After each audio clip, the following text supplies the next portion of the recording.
کہتے ہیں لکھنؤ کے بازار میں ایک غریب درزی کی دکان تھی، جس کا معمول یہ تھا کہ جب بھی کوئی جنازہ گزرتا فوراً احتراماً دکان بند کرتا اور جنازے کے ساتھ ہو لیتا۔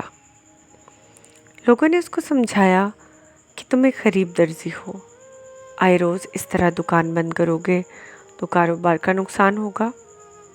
کہنے لگا، علماء سے سنا ہے کہ کسی مسلمان کا جنازہ پڑھا جاتا ہے تو کل اس شخص کے جنازے پر لوگوں کا ہجوم ہوگا۔ میں ایک غریب آدمی ہوں، زیادہ لوگ مجھے جانتے نہیں، میں مرا تو میرے جنازے پر کون آئے گا؟ میں مسلمان ہونے کے حق سمجھ کر پڑھتا ہوں اور پھر یہ بھی سوچتا ہوں کہ شاید اللہ اس سے راضی ہو جائے۔ شب و روز گزرتے گئے۔ اللہ کی شان دیکھیں، سن 1902 میں مولانا عبدالحی لکھنوی کا انتقال ہوا۔ ریڈیو اخبارات میں جنازے کا اعلان ہوا۔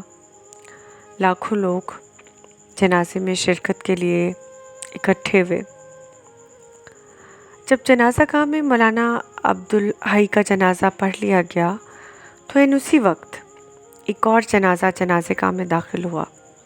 اعلان کیا گیا، ایک عاجز مسلمان کا جنازہ ہے، پڑھ کر جائیے گا۔ وہ عاجز مسلمان کوئی اور نہیں، لکھنؤ بازار کا غریب درزی تھا۔ مولانا کے جنازے میں بہت بڑے بڑے عالم اور اللہ والے تھے، سب نے اس کا جنازہ پڑھا۔ ان لوگوں نے بھی جو مولانا کے جنازے میں دیر سے پہنچے تھے۔ اس غریب درزی کا جنازہ مولانا کے جنازے سے بھی بڑا ہو گیا۔